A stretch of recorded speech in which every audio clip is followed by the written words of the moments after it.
Hello everyone, welcome back to Kirklees Guitar School. In today's acoustic guitar lesson, I'm going to teach you how to play Good Riddance, or Time of Your Life, by Green Day. This is an absolute cult acoustic guitar classic and I'm really excited to show you today. It's one of my favourite Green Day songs. There's a full free chord sheet and tab that you can download from the first link in the description. That'll take you to my website where you can download the tabs for this completely for free, along with nearly 100 other free tabs.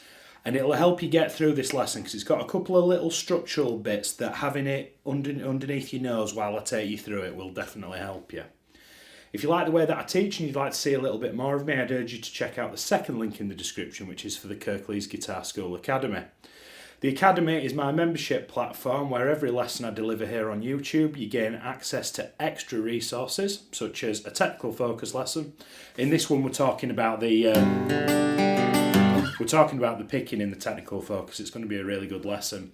And also we have a guided playthrough as well where you can watch me up close and personal with scrolling tabs and you can watch me actually play the lesson and see exactly how it's done. You can try that with a 14-day free trial from the second link in the description and I'd urge you to check that out.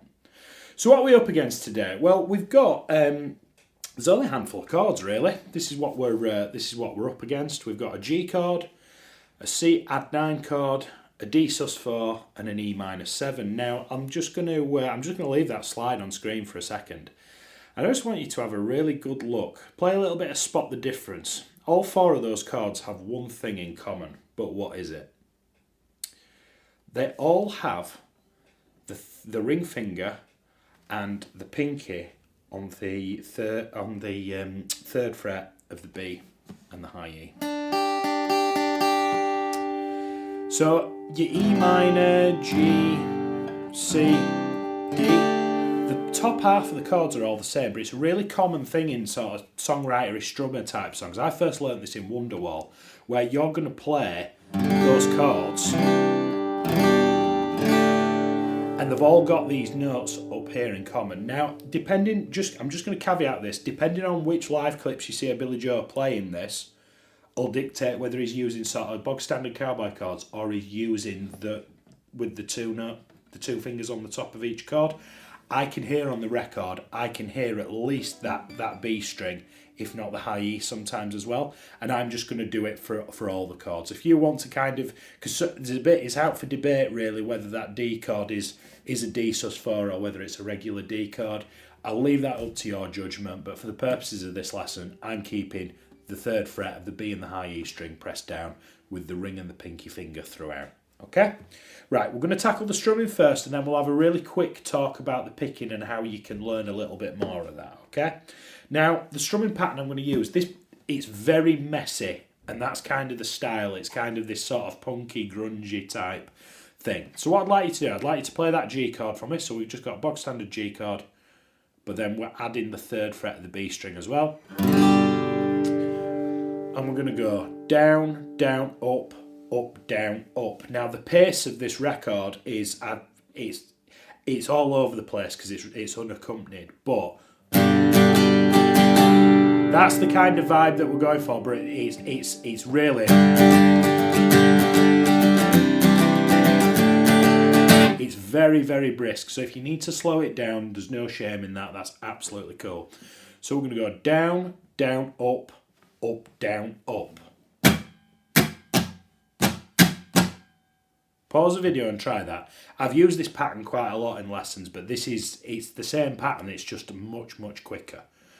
Down, down, up, up, down, up. Down, down, up, down, up. If you need to work on that for a minute or so, by all means, please pause the video. If you've got it, we're going to try and tie it into the chord progression. Now this song has 3 chord progressions that come up again and again and again. And obviously I'm going to show you all 3 today.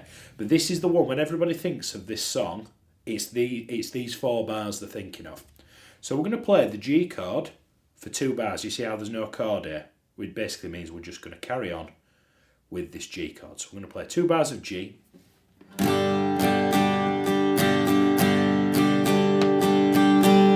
We're then going to go to C add 9, which we're going to take these 2 fellas, move them down a string, and we're going to do the same strumming pattern. make sure that you're not playing this low E string up here because it's a 5-string chord. And then to get this D sus4, I'm going to take the middle finger off and I'm going to take this pinky and move it down a string. And do a bar. 2 bars of G, a bar of C, and a bar of D. And if you watch closely up here,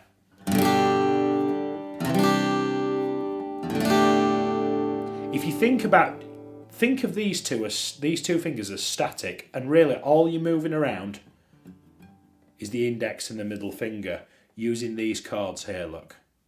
Yeah? We're not even using the E minor 7 just yet, are we?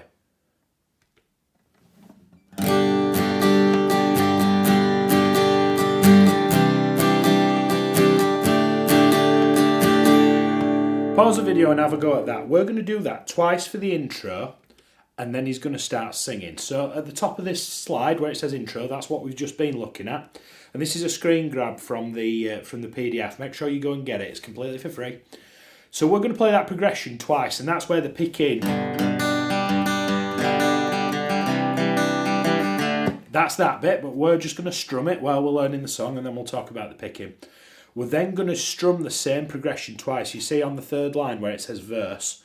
So we're just going to carry on doing what we're doing, but then it's I forget the lyric off the top of my head, but basically that's where he starts singing. And this is, I want you to think of this verse part as like the first bit of the song. Like I said, there's one of 3 sections. This is the first of the 3 sections. So if you're fairly confident with that, I'm quite happy to move on if you are. If you need to rewind, by all means, please do. But that's the first bit of the song. We are going to come back to the verse later in the song. Then we're going to go to the pre-chorus, and it gets, so I'm looking sort of like 2/3 of the way down the first page of the PDF, and we're going to go to E minor 7. So we haven't seen E minor 7 yet, have we? But it's here, and it's just like, you know, you've got E minor and G. Well, in fact, let me just go back to that. So I'm looking at the chord on the right-hand side here. It looks like a regular E minor, but we've got those 2 notes on the 3rd fret that are static, haven't we? And it's the Wonderwall chord, that's what I'm thinking of. Strumming pattern stays the same throughout this song, so we're going to go E minor, B, C, G. And the lyrics are on the tip of my tongue, and I don't want to get it wrong, so I'm not going to quote the lyrics. So make the best of this test. It's that bit. So make the best of this test and don't ask why. It's that bit, right?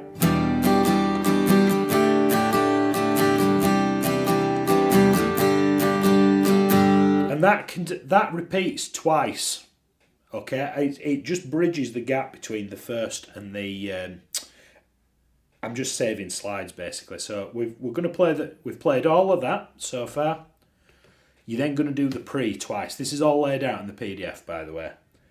And then we head on to the chorus. Now the chorus, I've done this on purpose. I've smushed it into 6 bars onto one line, and I'll tell you why. I wanted to get the entire structure on the first page of the PDF, so I've just squished it all in here. Just because those bars are closer together, it doesn't mean that you have to play them any faster or they're any different. It's purely a formatting issue.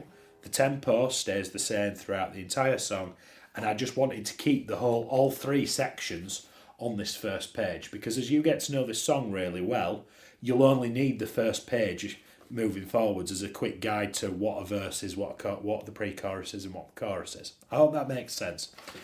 So the chorus, something unpredictable, but in the end it's right.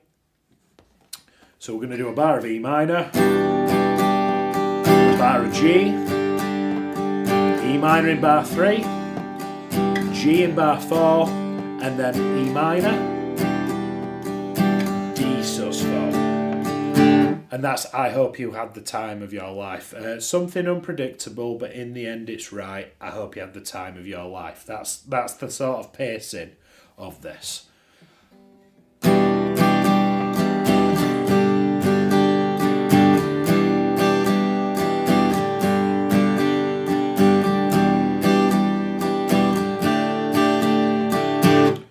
So from that point, you've got all 3 sections of the song. You know how I said there's 3 bits?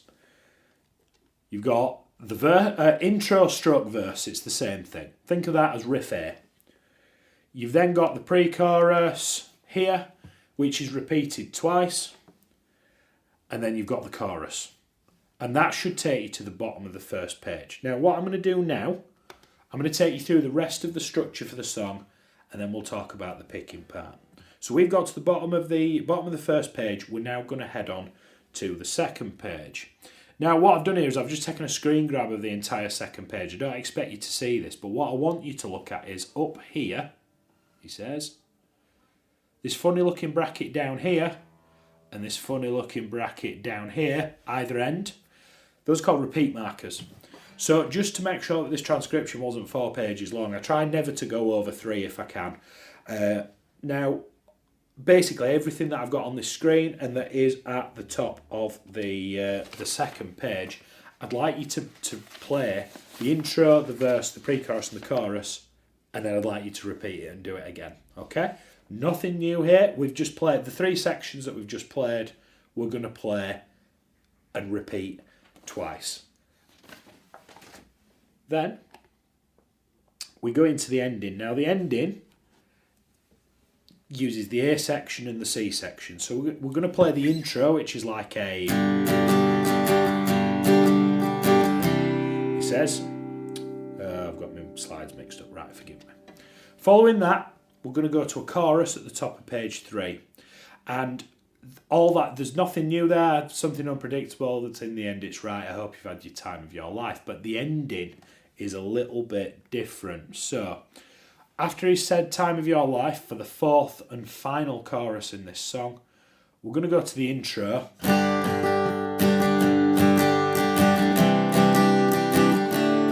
Second line.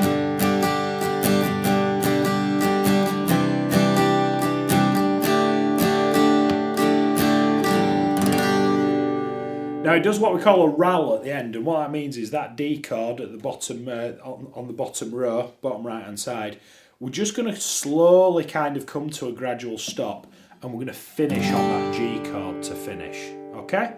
So we're essentially doing verse, pre-chorus, chorus, and we're going to do that 4 times, and then it finishes. It's quite a straightforward structure. Now let's talk about the picking part for this, because the picking's quite... it doesn't start. It doesn't start with strumming, and it comes in a little bit later. How I play this song, the entire first page, I would pick it in the way that I'm going to show you now. Then from page 2 onwards, and this is another reason for formatting it the way that I did, from page 2 onwards, if I was playing this at a gig, I would then strum the rest of it and just literally pick the very last part where the RAL is at the end that I just showed you, right? Now the picking part, if Academy members will gain access to the technical focus for this, which is... which I break down the pattern in depth. What I'm going to do is I'm just going to show you guys how to do it on one chord, and I'd urge you to head over to the Academy if you'd like me to teach you how it works with a couple of other chords, okay? So what we're up against here, this G chord here, it's still the same pattern, as in it's still the same rhythm of down, down, up, down, up, but what we're doing is we're picking specific strings. So I'm going to hit this G chord down here, and I'm going to hit it with a downstroke. But I'm going to hit it in such a way that I catch the E, the A and the D strings. I'm then going to pick the open G. Now bearing in mind I'm still fretting this G shape, although it doesn't look like it. I want you to hold this G chord shape here, and then I'd like you to just pick the relevant strings, because your fingers are all going to be in the right place, okay? So we're going to hit this G chord down here. I'm then going to hit the G string with a downstroke, and then I'm going to catch the B string with an upstroke. Try that a few times. I'm then going to catch the G, the D and the G again with up, down, up.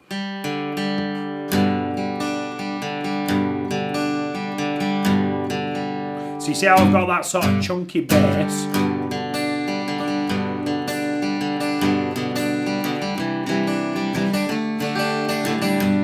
But it's really hard to articulate this stuff and teach somebody how to play scruffy but like the record, because the idea is he's not. If you compared two different sections of the song where he was still doing the same picking pattern, there would be variation in it, and that's kind of the charm of it, right? I want you to loosely aim for those strings, but purposely try and pick it a little bit sloppy, because that's the sound. If you play it too prim and proper, it's going to sound too clinical. And I think part of that song and why so many people resonate with it is because it is so raw. I think a lot of like the early Nirvana demos from Best of the Box and those kind of like bands' demo recordings seem to just have a little bit of magic about them that's not always captured in the studio recording. So I want you to sort of take that with a pinch of salt. Academy members, I will take you through a more ornate lesson on that, where I'll take you through a couple of different chord types. If you're not a member of the Academy, I'd urge you to check it out. But if you take that pattern and try and make it fit over the other chords in the song, is what I'd like you to look into for me. So, what Green Day song should I cover next? Let me know in the comments down below, and I'll see you next week for another guitar lesson. Thank you so much for watching.